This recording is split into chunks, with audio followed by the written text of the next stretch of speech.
Bonsoir, soirée de 500e. Mes premiers mots sont pour vous dire merci à vous qui êtes là, qui avez été là au cours des 3 saisons qui ont amené ces 500 émissions.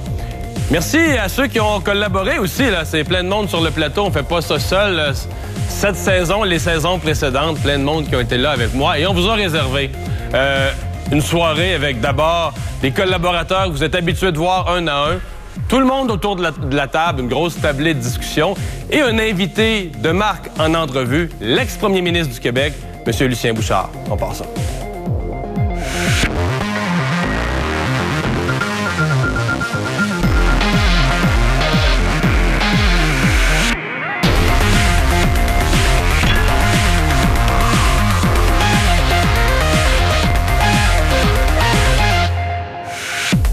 On est juste le 15 novembre, mais on se croira dans le temps des fêtes avec une belle tablée comme ça. Bienvenue à tout le monde. Martin Pelletier, Gilles Proulx, Caroline Proulx, Éric Duhem, les collaborateurs habituels à l'émission, mais tous ensemble pour la 500e.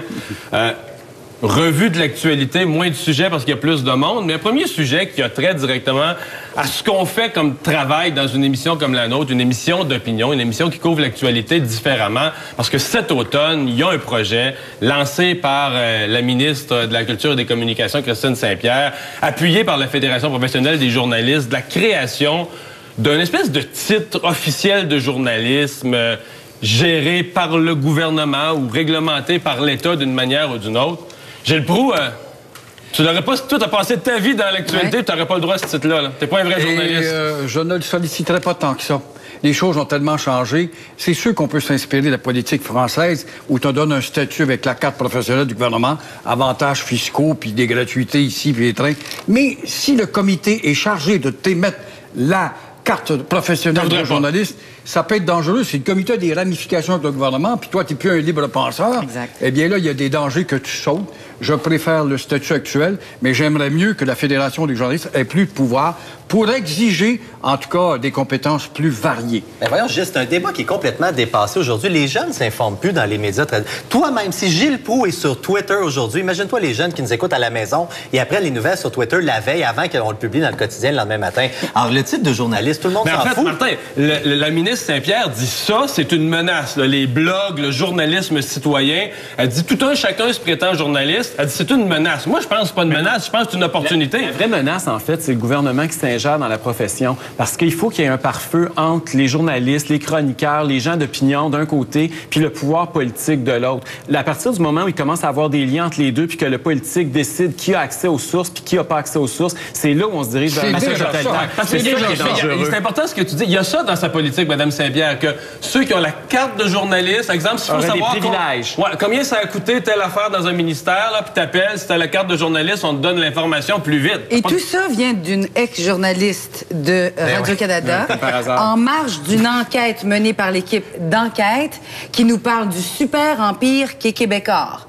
Et dans cette entrevue-là, on a vu Brian Miles, président de la Fédération professionnelle des journalistes du Québec, qui disait haut et fort qu'on doit réglementer cette profession-là. Alors, en quelque sorte, l'ex-journaliste de Radio-Canada répond à la demande du président de la Fédération. C'est une très belle observation, Spiné par Dominique Payette, l'ancienne journaliste de Radio-Canada.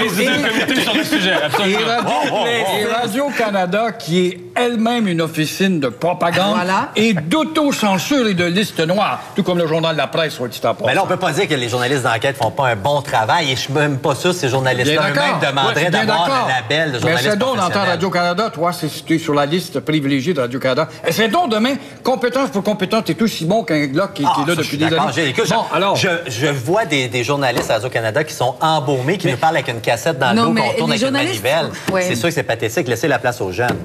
C'est le pouvoir financier également de Radio-Canada qui leur permet de présenter des reportages comme ceux-là. Le pouvoir financier de Radio-Canada, c'est payeur de taxes. Oui, mais j'en suis fière de pouvoir consommer de grands reportages à Radio-Canada, à RDI. Je suis fière de ça. Avec nos taxes. Avec nos taxes. Il me semble que si tu payais, si tu mettais ta main dans tes poches toi-même quand tu veux acheter un reportage, tu serais encore bien plus fier que de faire payer par l'ensemble de la collection. Je le fais avec On n'est pas là-dessus, on est déjà rendu à l'autre sujet, les amis. C'était, écoute, je l'ai dit hier soir, c'est un geste vraiment historique. La fondation d'un parti politique. De surcroît, il part, si on suit au sondage, il part premier le jour de sa fondation, la Coalition Avenir Québec. Est-ce que le lancement de Legault hier a été réussi? Caroline, toi, tu es une intéressée de ce mouvement-là depuis le début. As-tu aimé le lancement? J'ai trouvé qu'il était nerveux. J'ai trouvé qu'il bafouait beaucoup. Mais dans les circonstances, quand on s'adresse pour la première fois avec un nouveau discours, on peut être nerveux, ça, je peux l'excuser. Arrête de faire la politicienne. T'as-tu aimé ça ou t'as pas aimé ça? J'ai trouvé que si j'avais été attachée de presse, j'aurais voulu, si j'étais attachée de presse de M. Legault, j'aurais voulu que ce soit beaucoup plus festif. Beaucoup plus festif bon, est-ce et que tu beaucoup voterais moins... pour lui? Aux élections. Là, je vais répondre ce que Jean Charest... Ça va politique, On verra. C'est la ligne du jour. C'est la ligne du jour, c'est on verra. Mais cette histoire-là de Jean Charest, j'ai trouvé ça assez gros. Et plusieurs journalistes et chroniqueurs ont repris ça.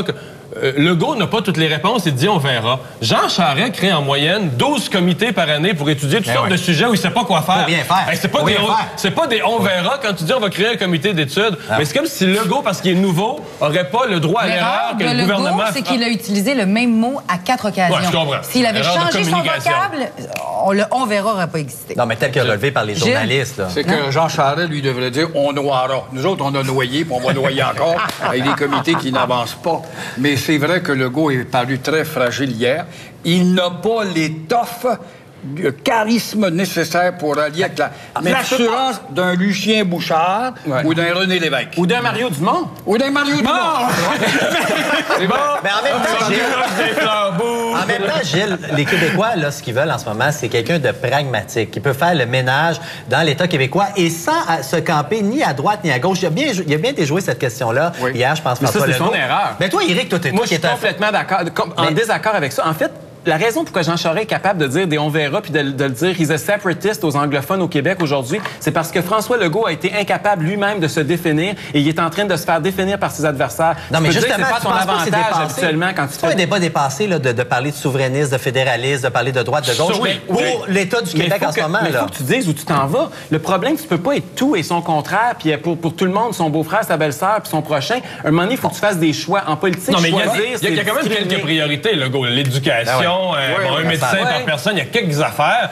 Est-ce qu'il va rester accroché à ça? Est-ce que les gens de ces milieux-là vont le démolir? C'est ça la question. Il lui reste à nous présenter une équipe du tonnerre. Oui.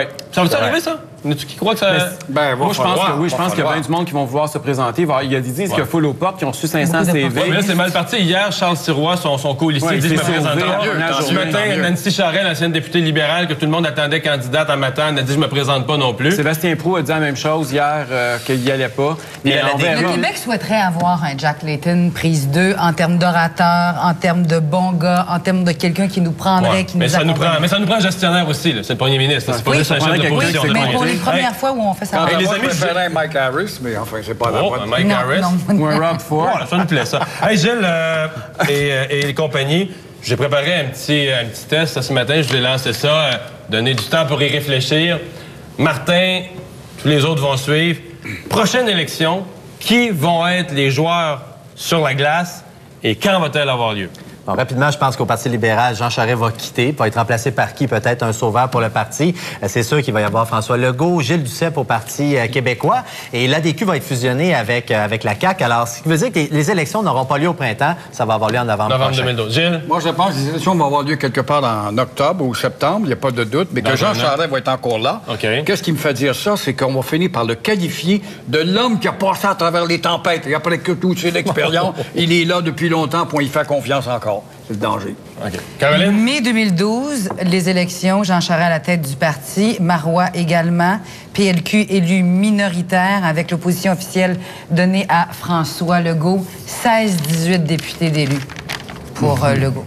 OK, pas beaucoup. Éric? Ben moi, je pense que Jean Charest va rester. Pauline Marois va être remplacée par Gilles Duceppe. François Legault va rester évidemment à la tête de la CAQ, va fusionner avec l'ADQ, malheureusement, pour plusieurs. Et finalement, l'élection aura lieu tôt. Moi, je pense avril, dans 5 mois, on va être aux urnes. Dans 4 mois, Jean Charest va déclencher. Il ne laissera pas le temps à Legault de se lever. Et moi, je rejoins Éric sur ce point-là. Je pense qu'il y a 2 raisons pour des élections plus hâtives. Ça, et le fait que Jean Charest, qui avait prévu partir, maintenant, il doit rester parce qu'il a créé sa commission d'enquête. Il va vouloir que les élections se fassent avant que les témoins commencent à défiler. Parce que dès que les témoins commencent à parler à la commission d'enquête, ça va mal. Donc, élection... On va pas défiler au mois de septembre, là. Non, ben oui, ça peut commencer. Ça pourrait commencer. Donc, élection ce printemps. M. Charest reste là, Mme Marois reste là, moi, je pense. Et je me laisse un 25 % de chance. Pour moi, c'est pas fini que je pense que la fusion va avoir lieu, mais il reste un 25 % de chance que ça foire et que Gérard Deltel soit présent dans cette prochaine campagne. On aura l'occasion d'en reparler souvent. Merci à vous tous d'avoir été autour de la table.